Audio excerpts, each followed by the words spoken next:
Kasi kakampi mo ito. Kakampi mo yung administrasyon. Kakampi mo si Marcos. Tapos nilaglag. Una, alam nyo ba na nilaglag yan sa eleksyon? Nilaglag yan itong nakarang eleksyon. Hindi matatalo si Bong Revilla. Maniwala kayo sa akin. No, Mr. President, I've made my point. Just for the record also, the resolution does not make mention of the caricature. So I'm not sure where... Yes. Tinan nyo kung gaano kabobo itong si Kiko Pangilinan. Dito, nahulog siya. Nahulog siya sa bangin. Sinasabi niya, itong resolution, hindi ko naman sigurado kung yung caricature ito. What the fuck? So you're making a resolution and saying, we are supporting the statement of Tariela. Pero nung tinanong ni Cayetano, anong statement yun? I'm not sure if this is the right statement na we're supporting. What the stupidity naman yan? Naman tayo sa atin, Mr. President. Suportahan naman natin yung ating Coast Guard. Ayan na. Sila ang tumataya dyan eh. Ayan na yung parang tipong sinasabi niya. Pag kinontra natin si Tariela, hindi natin sinusuportahan ng Coast Guard. Gunggong! Si Tariela lang, hindi ang Coast Guard. Anak ka ng weteng Pangilinan. Bobo ka ba talaga?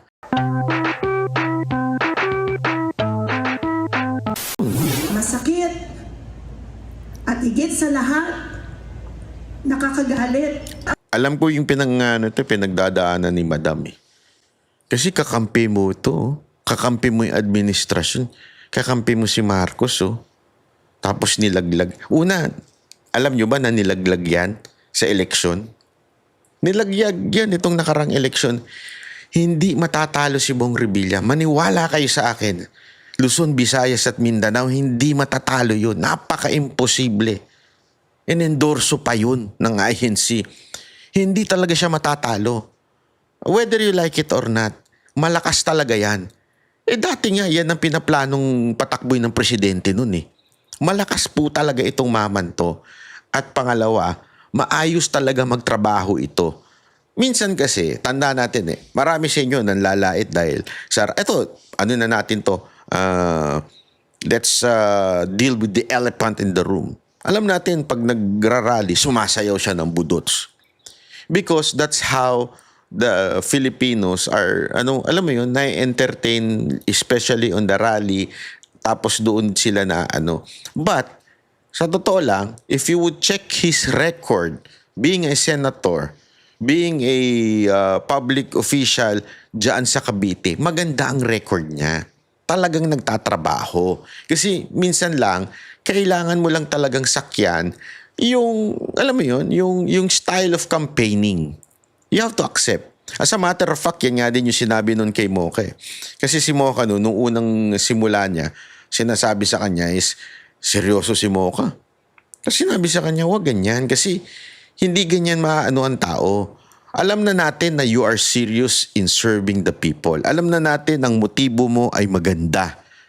Pero before going to that service, you have to do yung ganyang klaseng campaigning. Kasi yun ang nagkiklik sa tao. But it doesn't mean that's who you are. It's just a matter of how you approach. Kasi it's like making a deal, a negotiation. Diba? Sa negotiation, hindi naman yung uupo ka, yung kapartner mo na kaka-negotiate mo, tara, pag-usapan natin ang negosyo. Hindi ganun. Pag nag-negotiate ka, aalamin mo muna ano ba trip nito. Trip ba nito uminom? Trip ba nito ng bababae? Alam mo, pangit man pakinggan, but that's the truth. Diba? Sa Japan, ginagawa yan, negotiating. Sa ano kaya ang trip nito? Kung ang trip nito, mountain, you have to know it. Kung ano yung trip nung kausap mo. For you to be able na maipasok yung agenda mo, yung gusto mong mangyari, kailangan mo munang sakyan yung trip ng tao na kausap mo. It's the same thing with campaign. Before mo magawa yung gusto mong gawin, pag ikaw na upo na, kailangan mo munang makarelate doon sa mga tao sa baba. Alamin mo muna, ano ba trip nila? Pag nakarelate ka na, that's the time, ipasok mo na yung gusto mong sabihin. Gusto mong gawin dyan sa bayan mo. Ganun talaga eh. Alam mo, sabi nga nila, bakit yung mga Duterte hindi ginawa yan? Hindi din. Iba lang ang ways ni Pangulong Duterte. Kung nandun kayo sa campaign nung panahon ni Pangulong Duterte, ang dami niyang binitawang joke na yung iba siniseryoso ng mga putang inang media. Tanga kasi yung media eh. Remember, si Pangulong Duterte at that time, hindi naman niya target yung media eh. Ang target niya yung tao. So, bibitaw siya ng joke kasi doon siya magaling at doon din nakakakunik ang tao. Akala siguro nung media, ganun yung etong tao na to. Kaya nga tinan nyo in the first part, diba? Babaero ko. Sige, hahalik ako ng babae. Oh. Nag-enjoy ang tao. Ginawa niya yung na-entertain ng tao. Pero nung naupo siya, nanghalik ba siya ng babae? Nung naupo siya, nagjo-joke ba siya na baliwala? Hindi ba siya nagtrabaho? Nagtatrabaho siya. At ang lupit na ginawa niya sa bayan natin. At alam natin yun, ramdam natin ngayon yun.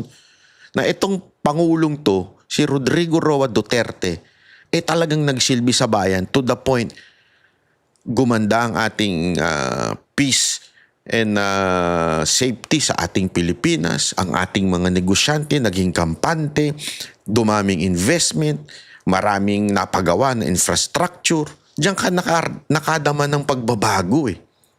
But remember, during the campaign, it started with jokes, started with silly things, di ba? Na parang ginagawa ba yun ng presidente? Hindi, kumunik muna siya. So what's my point? Ganon din naman to si Revilla. Kaya hindi ako nagko-comment dun sa mga inaasar siya, nagbubudots-budots. Alam mo, pumunta ka sa kampanya. Halos lahat kumakanta.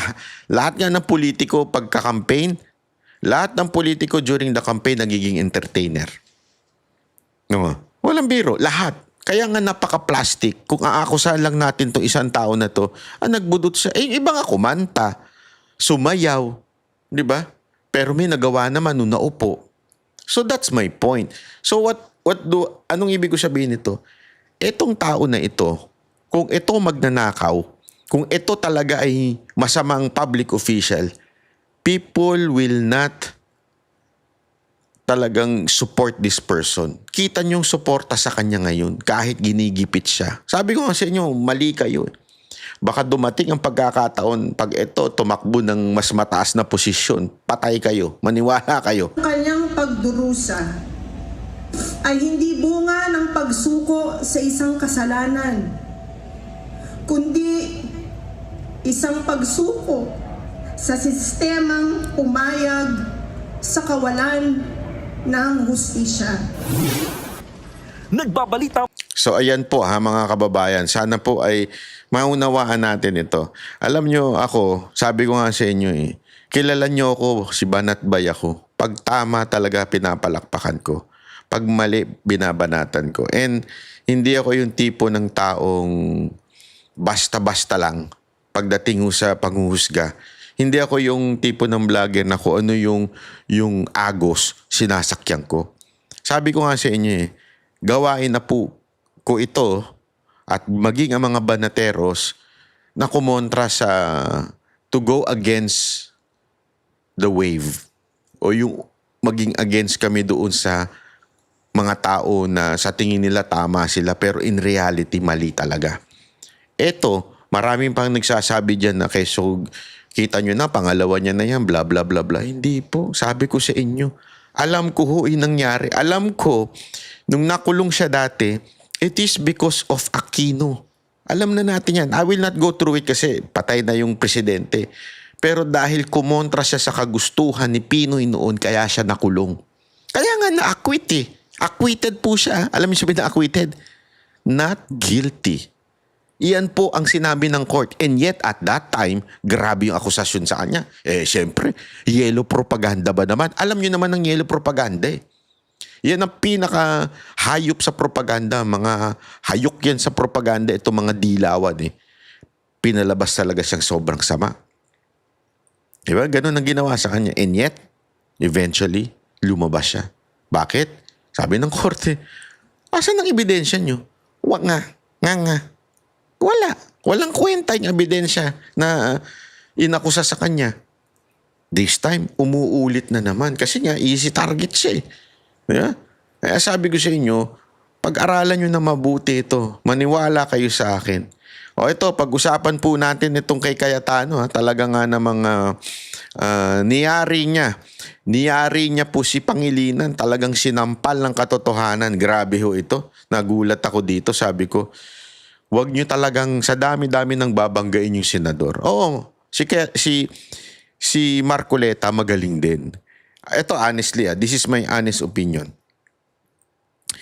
Maraming klase ng matalino. Maraming klase ng magaling na abogado. Si Marcoleta, magaling na abogado, naninindigan, matikas. Okay, magaling. Pero in conveying message, sometimes medyo masyado siyang malalim. Minsan masyado siyang technical na hindi masyadong nagigets.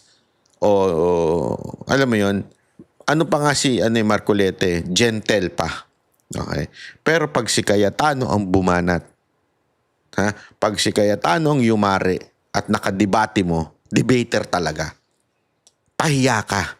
As in, mapapahiya ka talaga. Ito, bibigyan ko kayo ng sample ng napahiya si Pangilinan dito bago natin i-play yung mas mahaba. Ito, sample lang ito. Papakita ko sa inyo. The first to reclaim was Vietnam. The most aggressive to reclaim and most islands is Vietnam. Yes, that's right. The most aggressive is Vietnam. The country to first propose to President Obama not to militarize na hindi tinanggap ng American government is China. Inside our EEZ, sino ang pinakamaraming reclamation? Ayan. Sino ang pinakamaraming reclamation? Right now, it is, as I made to understand, it is Vietnam. Okay. Sinong pangalawa? Again, according to our DND resource person, China is the second. Okay. Mali po, it's Malaysia. Malaysia. Oh, di ba? So, diyan pa lang sabi ko, yan ang problema sa mga dilawang tae, mga dilawang senador, mga pinklawan. Basta lang sila bitaw ng bitaw. Kita nyo, nakakapit pa nga siya doon. Bakit? Tutumba siya eh. Bakit? Alam mo yung kanyang body language? Tingnan nyo ha. Tingnan nyo yung body language ni Pangilinan. The most aggressive is Tingnan nyo. Vietnam. The country to first propose to President Obama not to militarize na hindi tinanggap ng American government is China. Inside our EEZ, sino ang pinakamaraming reclamation? Right now, it is, Tingnan nyo, nakakapit siya. May bumubulong sa kanya eh. as I made to understand, it is Vietnam. Okay. Sinong pangalawa? Again, according to our DND resource person, China is the second. Mali po, it's Malaysia. Nakikipaglabang ka sa China, hindi mo alam. Diba? Na Vietnam at Malaysia ang pinaka-agresibo at marami dyan. Tapos sasabihin mo ngayon yung China. You know why? Hindi ba kayo nagtataka dyan? Hindi nyo ba naisip yan? Bakit kaya China sila ng China eh? Mas madami naman ng Vietnam. Mas marami naman ng Malaysia. Bilangin nyo mas marami yun. Di ba? Pinakita na nga ni Sas yan eh. Mas marami yung Vietnam at Malaysia. Bakit pinag-iinitan ng China? You know why? Dinidikit kasi nila ang China sa mga Duterte. As in, ang ano nila dyan, basta China, Duterte may kasalanan. But in reality, sa totoo lang napakaayos ng relationship natin at maayos ang ginawa ng China sa atin. As a matter of fact, dito nga ako takantake. Sino ba ang nagbigay sa atin ng mataas na tariff? Amerika ba o China? Amerika eh. Sinong tumulong sa atin during the pandemic? Unang nagbigay sa atin ng mga bakuna? Amerika ba o China? China. Sino nagpagawa ng mga magagandang na inagaw mismo ni Bongbong Marcos dito sa Davao? Di ba China rin?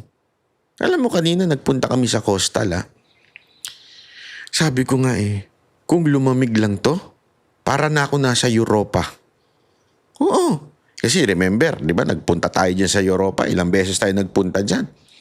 At isa sa paborito natin dyan, yung Barcelona. Kasi doon sa Barcelona, merong beach Ano ba yun? May mga coastal din sila.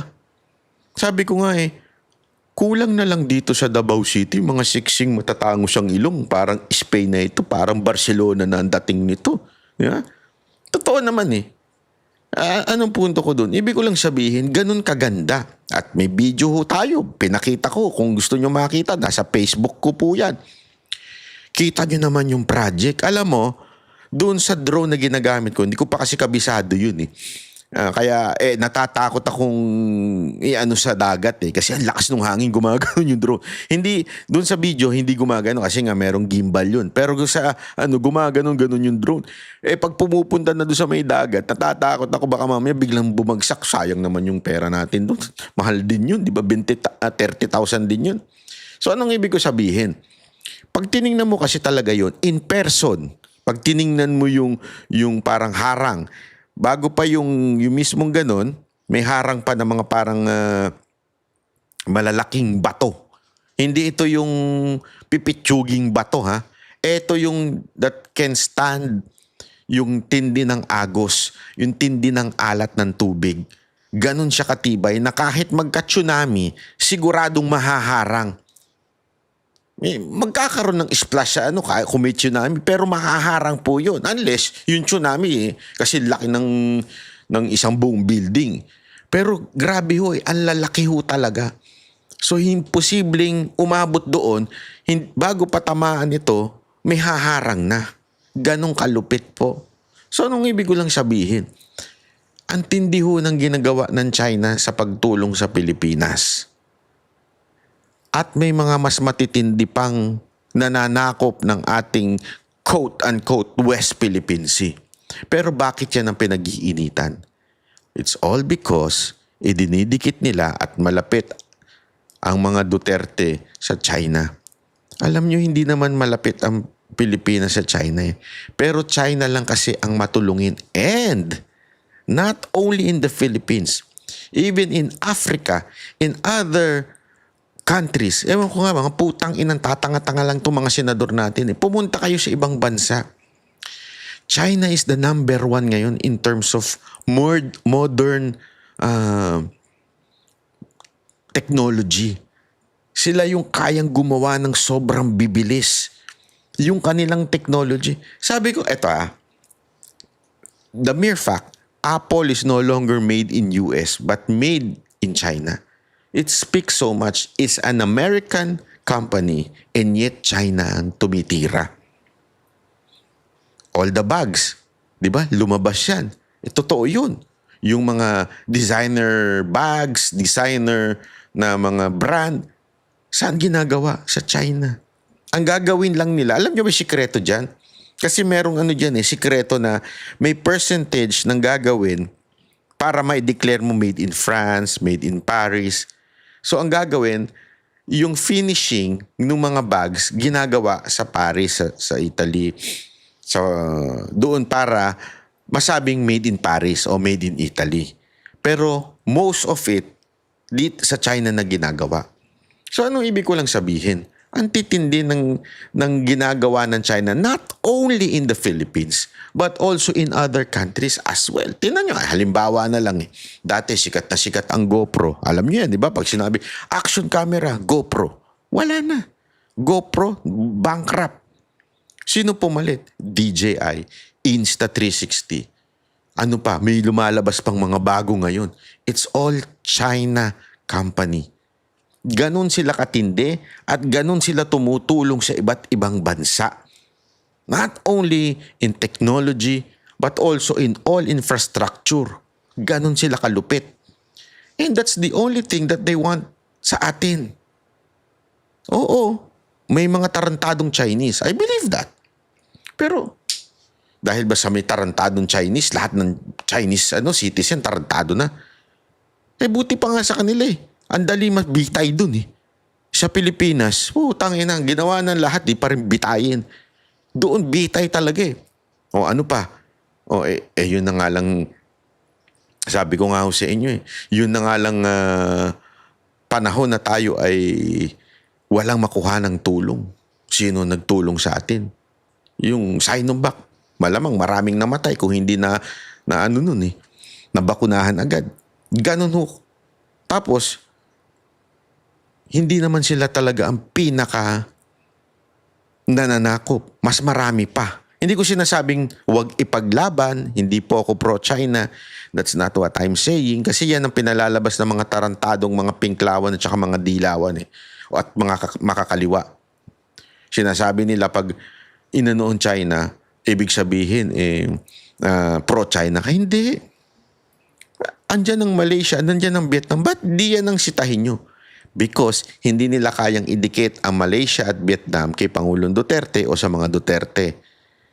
Again, sabi ko nga sa inyo, lahat ng galaw ng dilaw, lahat ng galaw ng pink, at lahat ng galaw ng teroristang makakaliwa is to destroy the name Duterte because they're afraid on 2028. That's the only reason bakit diin na diin sila dito sa China.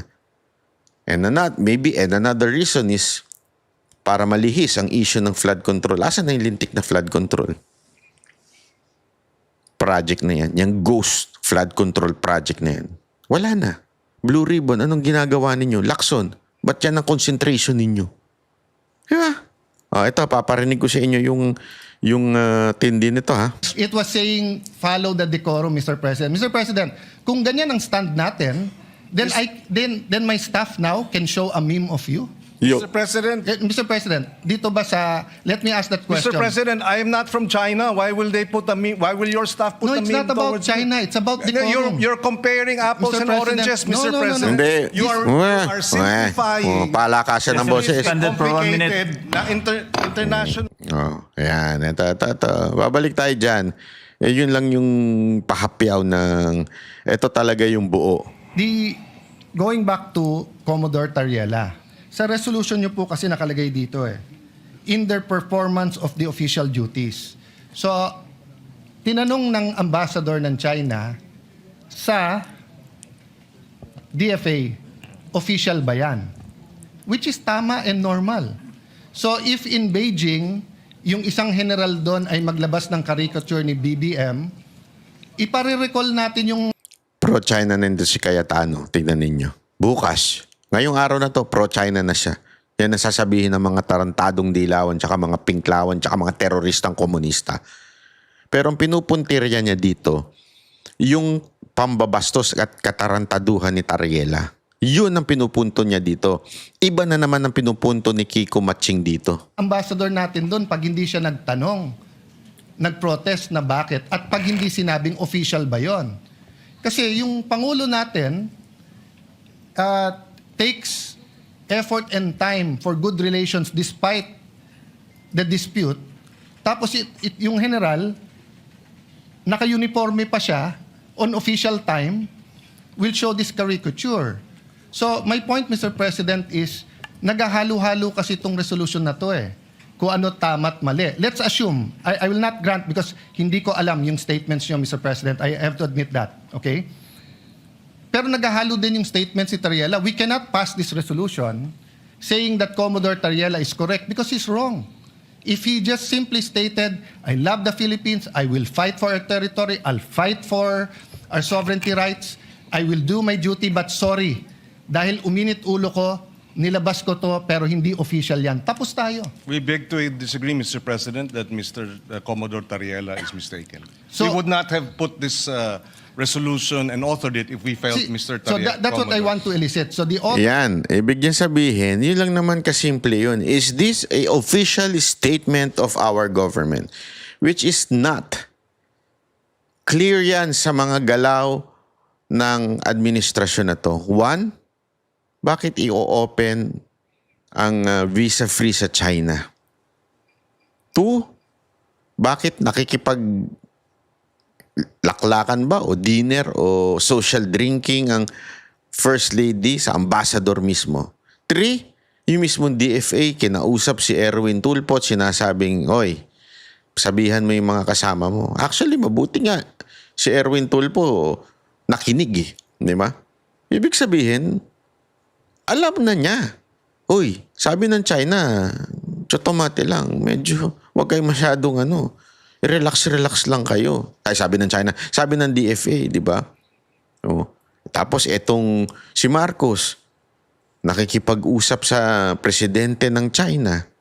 Tapos may isang tarantado na opisyal, biglang bababuyin ang presidente, nakausap mo. As simple as that, walang matinong tao na magsasabing tama ang ginagawa ni Tariela. Ulitin ko, walang matinong tao na magsasabi na sa kalagitnaan ng gusto ng ating presidente na makipag-usap at makipag-negotiate sa China, biglang may opisyal na bababoy at gagago sa China. Imagine niyo, anong katarantaduhan yun? Sinong nasa katamaang isip na magsasabing okay lang ang ginawa ni Tariela? Of this resolution is saying, pwede. So kung ang official ng presidente is to have certain decorum sa presidente ng China, pwede yung isang general hindi sumunod. Ang sa kanya, bastusin natin yung Pangulo Mr. ng President, isang bansa. that is his interpretation? No. Bastos yun. No, that is your interpretation. No. Hindi daw bastos yan. Okay? So ito yung sinasabi ni Pangilinan, hindi daw bastos yan. Okay? So, imaginein mo to. Baliktarin natin ang istorya. Sige nga ho. Ito, kung hindi ka rin tanga, Kiko Pangilinan, baliktarin natin ang istorya. Merong picture na ganito.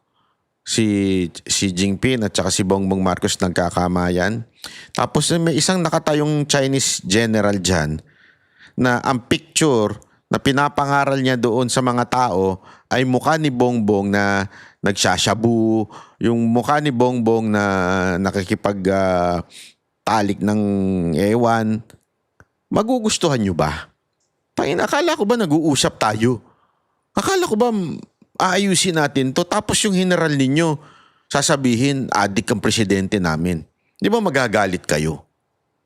Ako hindi ako magagalit doon. I mean, di ba? Magagalit tayo eh. Bakit? Nagde-negotiate tayo, nakikipag-ayos tayo. Tapos biglang meron tarantadong general na biglang maglalabas ng meme ng presidente natin. Oh, ganyan ang ginawa ni Tariela. Yan yung sinasabing katarantaduhan.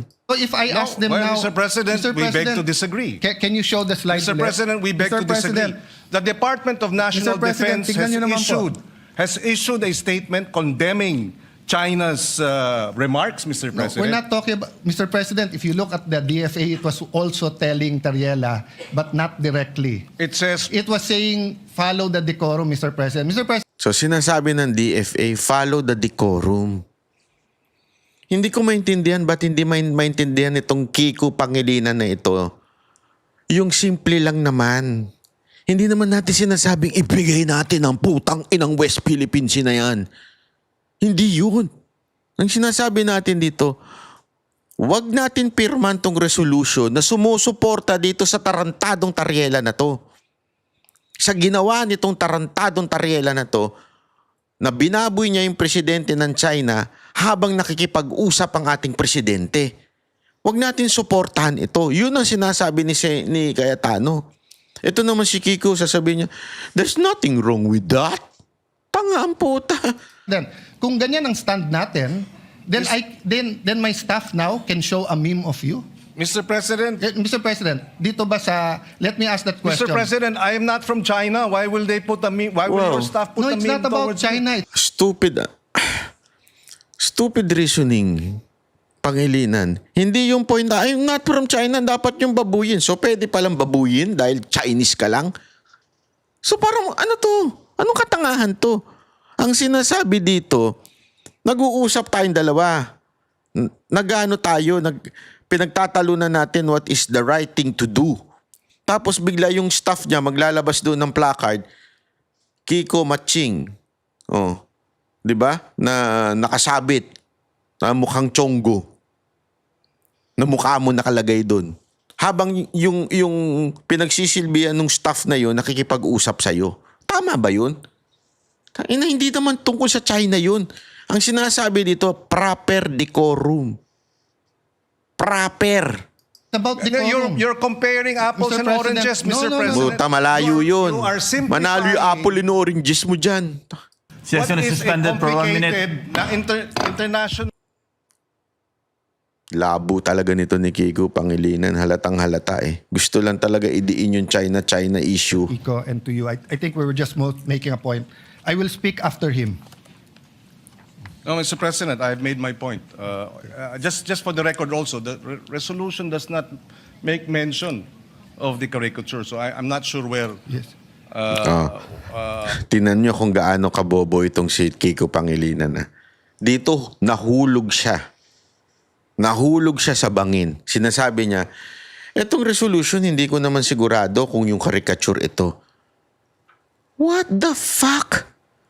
So you're making a resolution and saying, we are supporting the statement of Tariela. Pero nung tinanong ni Cayetano, anong statement yun? I'm not sure if this is the right statement na we're supporting. What the stupidity naman yan? Where the point of the caricature is being Mr. President. pointed out. I will go there after this point, Mr. President. No? Sir President, Rule 93, acts and language which offend a senator or any public institution shall be deemed parliamentary. From kindergarten, Mr. President, we are taught certain rules. How to address the teacher, how to respect your neighbor, paano i-address yung matatanda, di ba?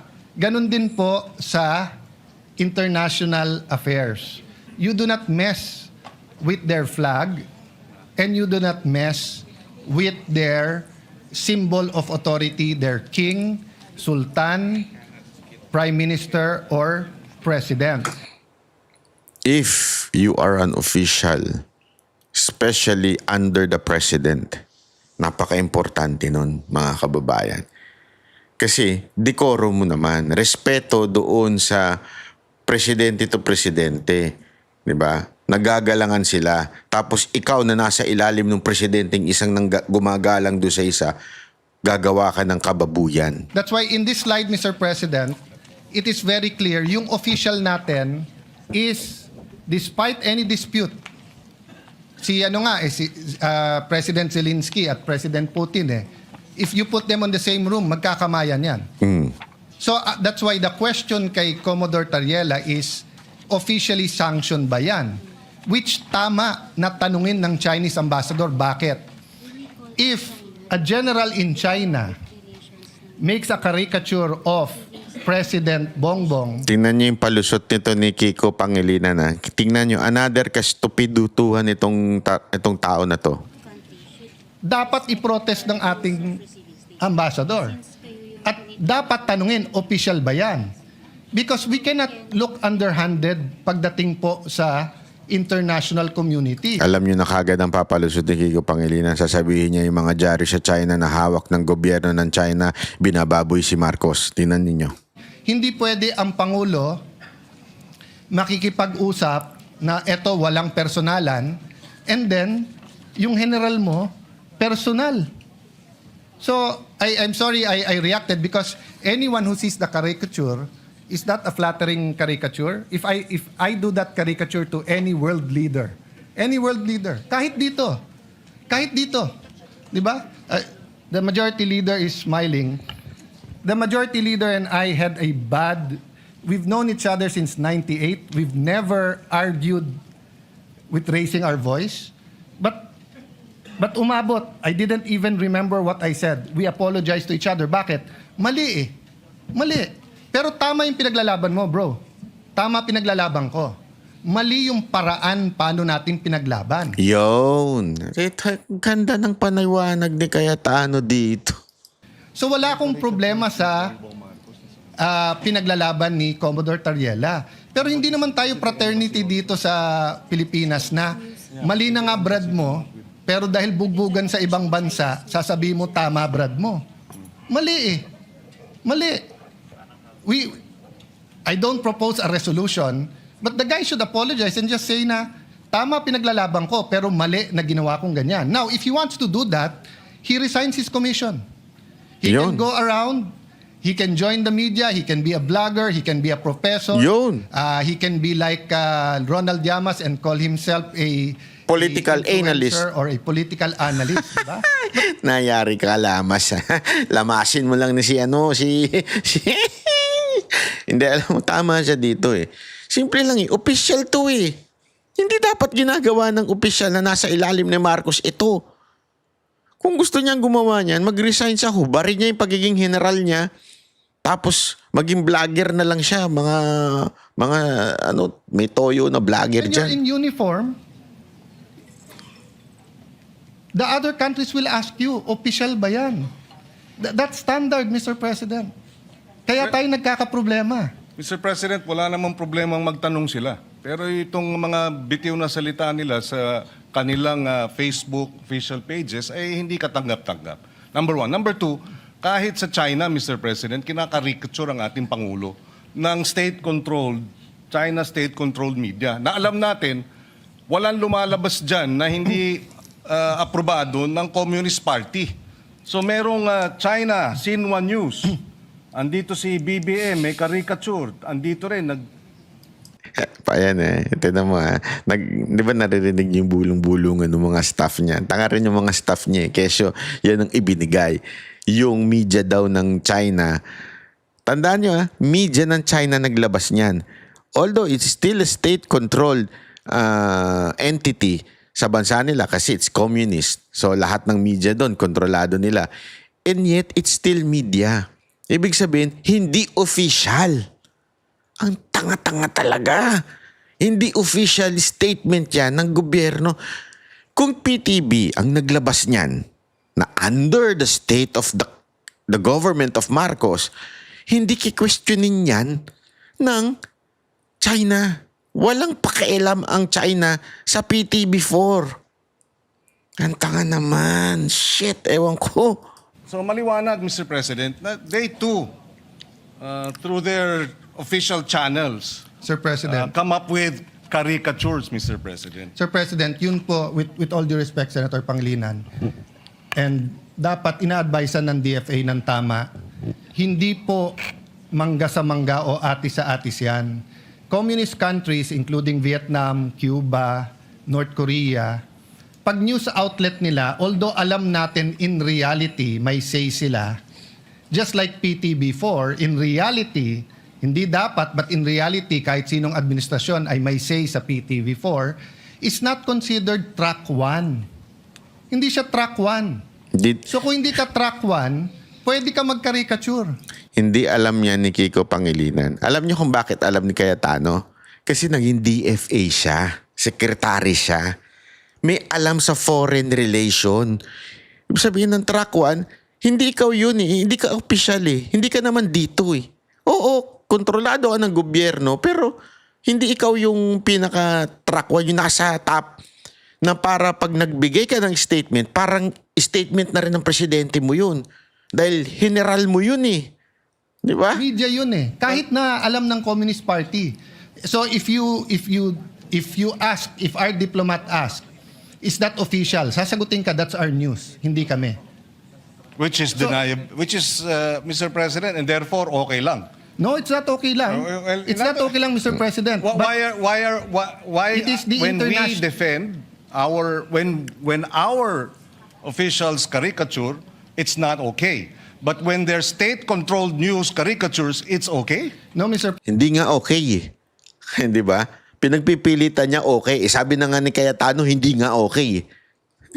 Trap ka na naman dyan. Ang hina nyo talaga. Huwag na kasi si Cayetano eh. President, there is an Ayun naman pala eh. international... So what's the issue? No, Mr. President, there's an international order in foreign relations. Yan. And when these countries that control state media do it, it is accepted that it is not track 1. But when democratic countries have generals who do that, it destroys the order. Oo. Naririnig niyo yung bubulong. Tinuturuan siya si Kiko Pangilinan. Tanga ka. Sabi ko, wag ka na kasi, wala kang alam pagdating sa foreign policy. When our officials caricature, Tingnan it's not niya, okay. may bumubulong But sa when kanya, their pakinggan niyo. state-controlled news caricatures, it's okay? No, Mr. President. There is an Ayun naman pala eh. international... So what's the issue? No, Mr. President, there's an international order in foreign relations. And when these countries that control state media do it, it is accepted that it is not track 1. But when democratic Ang countries... sabi, naririnig niya yung background. Hindi, track 1 kasi si Tariela.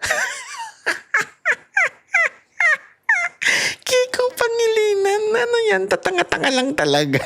Ang hirap sa'yo kasi. Sabi ko sa'yo, mag-aral ka muna. Huwag kang tatanga-tanga. Hirit ka ng hirit. Kung ako sa'yo, mag-focus ka na lang dun sa mga pasayaw-sayaw ninyo at pa ano-ano ninyo ni Sharon Cuneta. Di ba? generals who do that, it destroys the order. Oh, formal kasi ang track 1 eh. Tinuturuan ka ngayon. Nakakaya ka. Nakakaya ka, Kiko Pangilinan. Si Cayetano pa talaga napili mo. Mukha tayong childish at bata, nasisira po ang kredibilidad mula sa Pangulo hanggang sa Secretary of Foreign Affairs. Correct. Kung hindi sila napapaya na ginagawa ng state news, tayo napapahiya. Kasi walang maniniwala na gagawin ng general yan at hindi siya ipagsosorry, tapos sasabihin hindi siya opisyal. Again, Mr. President, if taken in isolation, and that's the difficulty here, the good senator is taking it in isolation. That was January 14. December pa lang, pinuntire na ako. Hindi nga yun ang point eh. Ewan ko. Alam mo, minsan para kang lasing eh. Sa totoo, alam mo yung kausap mong lasing, ang dami niyang palusot. Ang pinopoint out ni Cayetano, this fucking resolution is supporting itong disrespect na ginawa ni Tariela. So, tanggalin natin yan. O, wag natin pirmahan yan. Ang pirma natin, yung sinasabi ninyo, ipaglaban yung bansa, yung pagtira ng China sa inyong mga senators, yan, ipaglaban natin. Pero itong kay Tariela, i-drop nyo na yan kasi mali talaga. Naman tayo sa atin, Mr. President, supportahan naman natin yung ating Coast Guard. Ayan na. Sila ang tumataya dyan eh. Yan na yung parang tipong sinasabi niya, pag kinontra natin si Tariela, hindi natin sinusuporta ng Coast Guard. Gunggong! Si Tariela lang, hindi ang Coast Guard. Anak ka ng weting Pangilinan. Bobo ka ba talaga? Nagtatanong lang ako. At suportahan natin ang DND at ang ating men in uniform. Yun ang ating Mr. President. kagustuhan para maipasa itong resolusyon na ito, that we stand behind our men in uniform. We oppose and we condemn the lies, the disinformation and the maligning being undertaken by China against the senators, against congressmen, against our men in uniform. Mr. President, ganun lang kasimple ito. Hindi na dapat pinahaba pa at pinatatagal pa to, Mr. President. Mr. President, that's his opinion that hindi to pwedeng pahabain. This affects OFW. Yun. This affects our ailing economy. Yun. This affects our being a Christian nation. Yun. This affects moral ascendancy. Hindi mo pwedeng sabihin dahil mali kayo, mali na rin gagawin ko. Yun. Dahil ang Coast Guard tama, yung isang general na ng bastos, okay. So I take offense sa sabihin, dito naman kayo sa amin. Protektahan nyo naman Coast Guard. Kailan namin hindi protektahan ng Coast Guard, Mr. President? We are for the Coast Guard, Mr. President. But if one of their generals Yun. went over the line and did something that is wrong, childish, undiplomatic, Yun. reckless, Yun. unprofessional, No. it's also our duty. Did we file a resolution here to ask someone to correct him? Hindi po. Kasi hindi na namin kailangan ng rest back ng Senado. Pag kami nakakapag-debate sa Russian Ambassador, American Ambassador, hindi namin kailangan rest back ng Senate. Especially kung tama kami. But what we're asking sa resolution to is rest back ng buong Senado. Yun. Which I'll go to the other point because hindi tayo magkasundo dyan. So tingin nyo tama, bahala kayo. Because may mga anak kayo, may mga apo, tayong lahat. Dadating tayo dyan. Pwede mo ba sabihin sa anak mo, anak, pag mali sila, gumawa ka na rin ng mali. Yun. Anak, okay lang mang bastos kasi mas bastos sila eh. Yun. Anak, okay lang mag-bully kasi mas bully sila. Ako hindi ko sasabihin yon. Tama. Ako sasabihin ko, At hindi yun ang sinasabi. hindi, yun ang sinasabi Hindi, ko. yun ang sinasabi mo. Kasi Yun. you said, tama We si beg to Tariela. disagree, Mr. Mr. President, Hindi. Hindi pa tapos. Relax ka lang. Ina mo, This is relax ka lang. The question. The resolution question statement. Sabi dito, whereas in response to the public statements of the Embassy of the People's Republic of China, etc., etc., walang naka-attach ko anong statements nila. So paano tayo magdidebate dito? Yun. That's why mahaba to eh.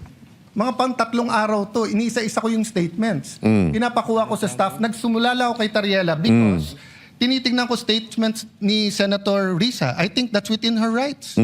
She's been Walang problema. Some of her, I may agree or disagree, but yun ang statement niya. Oh. I'm looking at the statement of the gentleman from Pampanga. You're a senator, you're a patriot. But yung kay Tariela, nakita ko kaagad eh. Tama Sabit. yung iba niyang mga statements, pero mali yung ginawa niya. Yun. Na ganyan ang gagawin mo. Kasi pag ginawa kay President Bongbong yon, regardless kung opposition ako administrasyon, pagtatanggol ko siya. Dahil mali eh. Ang mali is mali. Hindi pwedeng mali sila. Mali na rin tayo. Tama sila. Tama Yun. tayo. May tama tayo niyan. Yun. So Mr. President, this is the question. How will we discuss and vote on this? Kung wala naman dito yung statements na kune-question natin. Sa madaling salita, kulang-kulang yung resolution. Di ba? Supporting Tariela, sabi nga mismo ni Kiko Pangilinan, hindi niya nga alam kung ano dun yung statement ni Tariela. Tapos at the same time, we are questioning the statement of China. And wala naman din doon sa papel kung ano yung statement ng China. So what the fuck? Ba't mo pipirma ng isang bagay na kulang-kulang? Tama, mali. Ang ganda ng point niya dito, ah. So will the gentleman attach these questions and furnish the members of this this chamber? I don't think we ever passed a resolution. Mr. This is just 30 seconds, tapos na ako. On this point, we've never passed a resolution condemning anything without specifying what we're condemning. Yun. So, pwede bang sabihin, hindi ko gusto yung sinabi ni Senator Marcoleta sa CA. Hindi po. I saw the statement of Senator Lacson. I saw the other statements. Specify nila kung ano sinabi niya. Nakita ko statement ni Senator Marcoleta. Clarify niya. At least malinaw. Eto parang carte blanche na lang. Lahat ng sabihin ng Chinese ambassador, mali. Paano kung sinabi niya, good morning? Mali din yan. Paano kung sinabi niya, ni hao, good morning? Mali din. Kinokondem natin yun? Bawal na mag-good morning sa Pilipinas? Oo, mali din. Kasi wala nga doon eh. Wala doon siya nakasulat. Alin doon sa statement ng China ang mali? Isulat nyo. Tapos papipirmahan nyo ng blanco. Ano to? Tang-inang yan, no? Alam mo, ganito na lang kasimple yan. Paikliin na lang natin, ha? Sorry, ha? Pero, alam mo, may mga tamang ginagawa at sinasabi si Tariela. Pero may mga mali. At maling-mali ito. Kaya dapat hindi suportahan yung resolution na sinasabing sinusuportahan yung officials natin, kasama din si Tariela. Sandali, may ginawang masama si Tariela na hindi tama. Why would I sign this? Second, why would I sign this kung sinisita ninyo ang statement ng China pero wala naman dito yung statement ng China? Kung hindi naka-indicate na masyadong vague. Ano yung para lang sa optics? Hindi, we are against China so we sign. Against what? Against what statement? Diba? Hindi naman pwede yung parang hindi abogado to si Kiko Matching eh. Alam mo, kaya ito mga to, sabi ko nga sa inyo, paulit-ulit tayo, na itong issue ng China na yan, hindi naman po talaga yan dahil sa, alam mo yun, dahil lang sa gusto nilang labanan ng China. Hindi ho, ito po ay dahil sa, dinidikit ho nila sa mga Duterte ang China. Watch, tingnan ninyo, gagamitin nila yan na propaganda kay BP Sara Duterte on 2028. Sasabihin nila pro-China yan. Binaboy nila, sinisiraan nila imahe ng China, tapos ididikit nila pro-China yan. Observe. And I'm telling you this, balikan nyo itong video na to pagdating ng during the campaign. Pro-China ang sasabihin nila kay VP Sara Duterte.